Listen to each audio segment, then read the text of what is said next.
Hey everybody. The other night I shot a video that to me was just sort of a throwaway video about whether or not I was going to do a water change or top off my tank. I really didn't feel like doing a water change, but I try to shoot a video every day, and usually if I'm doing a water change or something like that, that will be my video topic. But simply topping off the tank isn't much of a video topic, so leave it to me. I turned that into a 12-minute video of just basically about me topping off the tank. And again, what I thought was going to be just sort of a throwaway video got a lot of views and a lot of comments and a lot of interest in it about the topic of topping off our tanks versus doing water changes. So I thought I would talk a little bit more about that in detail tonight. And this tank is actually the opposite situation of my other tank. My other tank probably needed a water change. The nitrates were getting up there a little bit, and it was probably ready for a water change, but I just didn't feel like doing it, so I didn't. And in this particular case, you can see my nitrates are under 10 parts per million. I know that looks kind of orange, but I'm wearing a red shirt, and we're under 3000 K lighting, so it's coming out a lot redder than that actually is, and it still doesn't even look red. That still just, even looks orange on camera. So we're under 10 parts per million right now. No need whatsoever to actually change the water. But in this case, I've got a lot of tannin built up in the water, and it's got, let me set this down here for a moment. It just really reduces the visibility of the fish. In fact, let me turn my evening time light on. It's getting late enough in the day that we can put that light on. And so the water's getting tannin stained. The glass needs to be wiped down. I want to keep working on getting some of that blue-green cyanobacteria out of there, and this is just generally sort of going to be my project for the evening, and that's why we're going to do a water change on this tank. But it doesn't need it because the water needs to be changed. The idea of doing a 10% weekly and a 25% monthly water change, that is a super generic guideline to go by when, for example, if I was giving somebody advice on how to do water changes on their tank, I would probably say something like that because I have no idea anything about their tank, their water, their parameters, their stocking density, how much they're feeding it, any of that kind of stuff. So a nice, good, generic way of saying to do a reasonable amount of water change every week without overdoing it, and then once a month do a little bit bigger water change. And again, you should be able to stay on top of your maintenance without overdoing it, because you can do too frequent of water changes. If you've got water that shifts in chemistry pretty dramatically when it comes out of your tap to when it, after 24 hours in the tank, if you've got to use dechlorinators and ammonia blockers and stuff like that every time you do a water change, you're adding all that stress and everything. If there's no need to do a water change, topping off the tank is just fine. And one of the ways we determine whether or not you need to do a water change is by testing the nitrates. The nitrates themselves are not particularly harmful to your fish. I know a lot of people act like they're poison to your fish, but they're really not. They have very minor health impacts on your fish. But what they are is a very good proxy for what else is going on in your tank. There's all kinds of stuff. There's other bacterial loads that are building up. There's hormones that are building up in the water from the fish. Your mineralization is being depleted. Your water's redox potential is being depleted. So over time, it's just a good idea to do water changes. And instead of checking all those parameters, just keep an eye on your nitrates. And for most people, when your nitrates are getting up there 30, 40 parts per million, or in a lot of our cases 60, 70, 80 parts per million, it's just time to do a water change now to keep that level within reason. And if we're keeping that level reasonable, and again, up to 60, 70, 80 parts per million is not going to kill your fish, and as long as we keep it reasonable like that, then your tank is going to be fine. You don't need to get in there and do water changes, on a schedule every week. just because that's what the rule book said you're supposed to do. That's just a super duper vague guideline, just to, because you got to tell people something.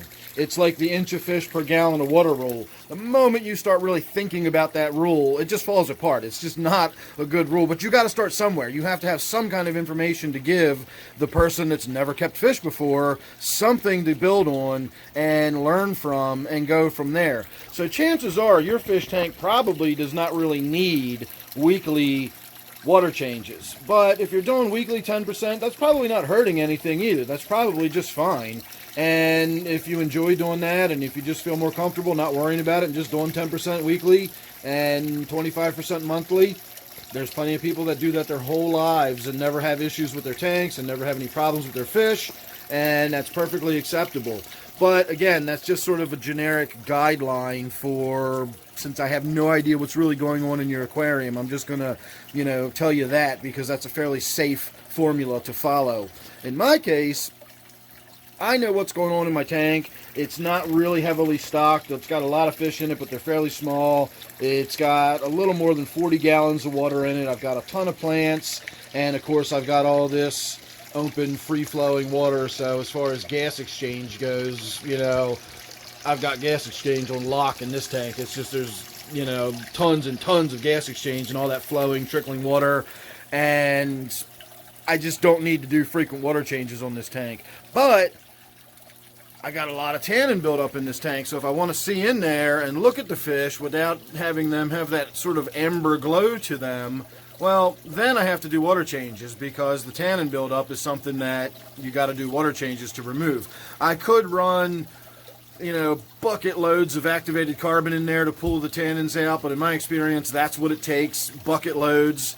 I've put pounds of activated carbon in, and within days I start seeing tannin build up again, so I don't ever bother with that. It seems to be a worthless waste of time for me. If I want to remove tannins, I just do a water change, and on this tank I usually do pretty big water changes when I do them, and it's maybe once every couple of weeks. And again, you just saw tonight I've only got about 10 parts per million nitrates. I don't need to worry about doing it for those reasons at all. I'm simply going to get in there and scrape loose as much of this green cyanobacteria as I can. I'm not going to worry too much about treating it with the chemiclean or anything for now. I got other stuff going on, and I'm dealing with ick in my quarantine tank. We are going to be talking about that very soon. I've actually learned something interesting, and it's made me rethink how to treat ick. So we will be talking about that in an upcoming video. And like I said, I'm not going to worry about getting into this tank with the cyanobacteria and everything. It's not hurting a thing, and once I vac a little more of it out of there, you barely even notice it, so we're not going to worry about that.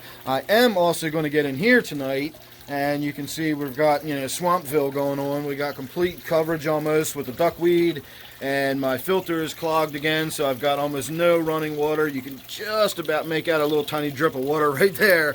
So we've got basically a stagnant tank at this point, and the surface is almost completely covered with duckweed. So I'm going to skim a lot of that duckweed out. We'll do a bit of a water change, and then get the glass wiped down. And I don't know, we'll go in there and see if I need to deadhead any of these little flower heads or anything like that. And we'll get the filter changed and the water flow going again. So instead of just trickling like that, we'll actually get a good flow of water. And we'll see what it all looks like. So there you go, there's your before. And there's your after. So for some reason I wasn't able to get the water flow back up. It is flowing a little more vigorously than it was before, but not much. So next time I get in there, I'm going to pull the pump out and get the inside of that all cleaned up, because I had to do that with the pump on this one as well. It was not the filter that was clogged so much as the pump itself was packed full of snails.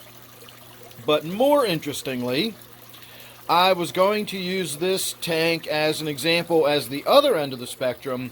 This is a tank that I very rarely do water changes to. I always just top the water off. It sits down here near the floor, so to do a water change I use my liquid transfer pump. It's a little power water changer, and I can pump it right into a bucket. It's not that big a deal, but for whatever reason I just never ever do water changes on this tank.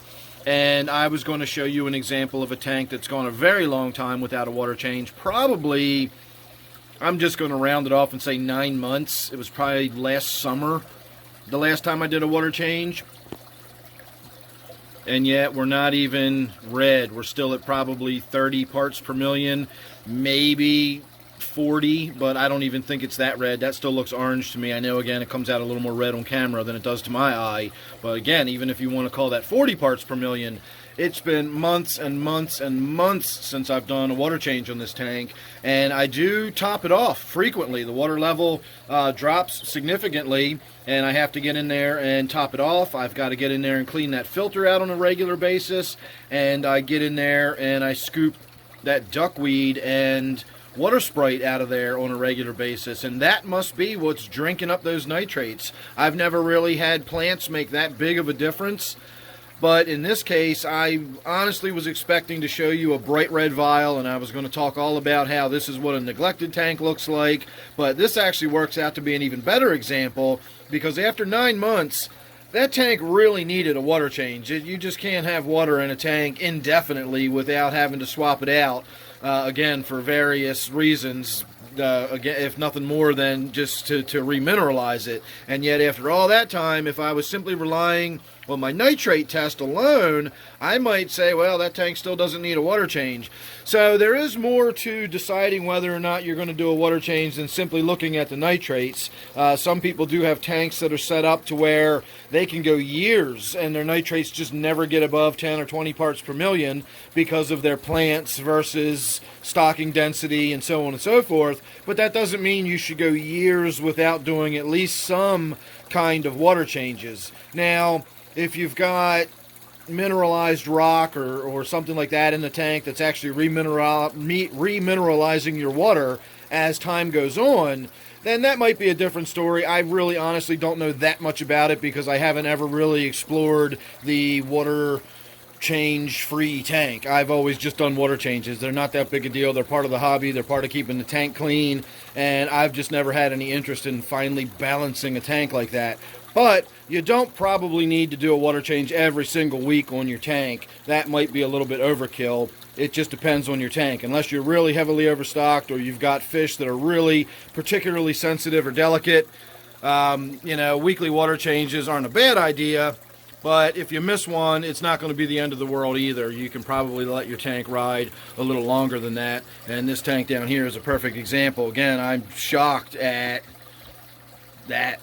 After, I'm going to say again, 9 months, we're not even to where I really needed to worry about it. Yet I did do a very large water change on this. I took the water all the way down to maybe an inch deep, 2 inches deep maybe, and then topped it back off. So we're good to go for another year on this tank, I guess. So we'll see how that works out. I don't know. Other than that, I didn't do anything. I didn't mess around with the plants. I just got in there and did a lot of gravel vacuuming and scraping, and you can see how much of that, not only did the tannins did I reduce, and you can actually see into the water now, but you can really see how much of that green. You can even see some of the scrape marks on the wood where I was dragging the gravel vac along, and it just knocks that stuff loose and then just goes right on out of the tank. So I got loads of that stuff out of there and got the tank all cleaned up, and I'm not too worried about doing that chemi-clean treatment anymore. So there you go, everybody. There's tonight's update. Thanks for watching. Hope you enjoyed that. Make sure you're subscribed. You don't want to miss anything I got coming up. And don't forget, of course, this one here is my waterfall tank. So thanks again. I'll see you real soon in the next one.